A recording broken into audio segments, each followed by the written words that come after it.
महाराज जी, आप बाबा पूछ रहे हैं कि आप एक मंदिर में गए और वहाँ एक सूरदास जी मिले। उन्होंने मेरे से पैसे मांगे, मेरे पास पैसे नहीं थे, मैंने मना कर दिया। सूरदास जी ने गुस्सा हो गए और बोले, मैं तुझे श्राप देता हूँ कि तेरे को कभी नींद नहीं आएगी, ना ही मल मूत्र का त्याग कर पाएगा, जन्म जन्मांतर दुख पाएगा। महाराज जी, इस श्राप से मुक्ति का ऐसे लोगों की बातों का कोई प्रभाव नहीं पड़ता। ऐसा हो तब तो पूरे विश्व को सब लोग त्रासित कर दे। पाखंडी लोगों को परेशान किए हैं। कार से उतरे, दरवाजा खटखटाया, संत वेश में, हम यज्ञ करने जा रहे हैं, हमको इतने 1000 रुपया दो, नहीं दोगे तो तुम्हारा लड़का। और वो घबरा गया कि गृहस्थ आदमी, यार साधु ऐसा, वो साधु हो ही नहीं सकता। जो रुपए के लिए तुम्हें साप दे, जो रुपए के लिए तुम्हें त्रासित करे, जो अपनी कामना तुम्हारे सामने रख दे, वो साधु ही नहीं है। पक्की बात समझो। साधु तुम्हारे हित के लिए, गोस्वामी जी कहते साधुते होए न कारज हानि। कभी संत से तुम्हारे कार्य की हानि नहीं हो सकती। कभी मंगल भवन भगवान के दास के द्वारा तुम्हारा अमंगल नहीं हो सकता। संत तो दर्शन संभाषण से अमंगलों का नाश करते हैं। संत अमंगल कैसे कर सकते? अब उसके दिमाग में बैठ गया कि सूरदास ने कह दिया तो अब ये कुछ नहीं होता बाबा। उन्होंने कहा था हम मिटा रहे हैं तुम्हारा, ठीक है, समझ में आ गया। हाँ, अब थोड़ा मूंग की दाल और फुल्का पाओ, पूड़ी कचौड़ी मत पाला, नहीं सांप लागू हो जाएगा।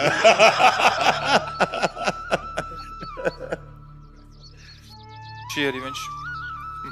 राधे राधे महाराज जी। महाराज जी, आप कह रहे हैं कि अगर कोई घटना दुर्घटना मंदिर या कहीं होती है तो फिर लोग कहते हैं कि आपके प्रभु तो देख रहे थे, फिर भी ऐसी अनहोनी हो गई। तो प्रभु तो तब भी देख रहे थे जब आप पाप कर रहे थे। उस समय कुछ बोले थे क्या? प्रभु तो उस समय भी देख रहे थे जब आप पाप कर रहे थे। तो जब परिणाम आएगा, तो चाहे मंदिर में हो और चाहे आप धाम में हो, चाहे गली में हो, वो तो सर्वत्र भगवान विराजमान है। अवश्य में भोक्तव्यम कृतम कर्म शुभाशुभम। तुमको अपने कर्म का फल भोगना होगा, चाहे जहां हो, वो अपने कर्म का फल भोगना पड़ेगा। या तो उसका प्रायश्चित कर लेते, या तो इतना भजन कर लेते, न भजन किया न प्रायश्चित किया तो कर्म भोग तो भोगना ही पड़ेगा। ये कृपा कहो कि मंदिर और धाम आदि में जो कष्ट मिलता है, जहाँ बहुत मिलना चाहिए वहाँ थोड़े से काम चल जाता है। अगर मृत्यु भी हो गई तो मंगल हो जाता है।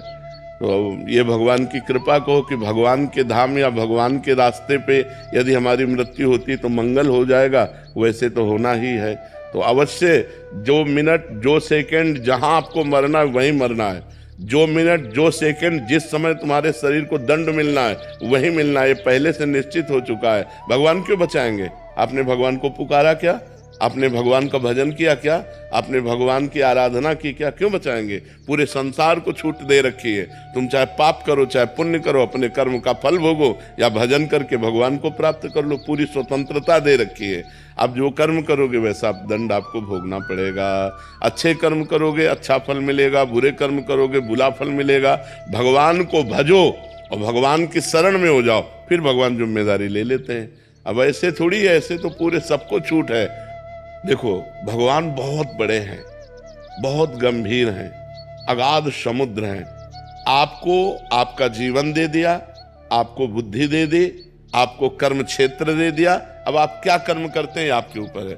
जैसे बाप ने आपको बीज दे दिए 50 प्रकार के और खेती दे दी। अब आप बम्बूल बोओगे तो दाग छुआरा थोड़ी खाओगे। आप बम्बूल बोओगे तो कांटे ही लगेंगे आपको। तो आप इस कर्म क्षेत्र में पाप कर्म कर रहे हैं। मुर्गा मुर्गी खाना, भ्रूण हत्या करना, पाप आचरण करना, व्यभिचार करना। और जब इनका फल आएगा तब कहोगे देखो बहुत अच्छा आदमी था और उसको ये दंड मिला। आज अच्छा है लेकिन कल उसने पाप कर्म किए तो उसको भोगना पड़ेगा कि नहीं भोगना पड़ेगा?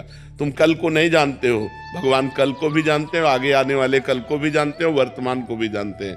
तो इसलिए जो हो रहा है वो अवश्य होगा, जो नहीं होना है वो कदापि नहीं होगा। हम अपने आचरणों को सुधारें, आगे हमारा जो समय आने वाला है वो मंगलमय हो जाएगा। यदि हम आज भजन करेंगे, आज पापाचरण त्याग कर देंगे तो कल हमारा बहुत अच्छा रहेगा। और अगर हम भगवान से नहीं जुड़ेंगे, पापाचरण करेंगे तो आज भी दुखमय है और कल और दुखमय होगा। ये पक्की बात समझ लो।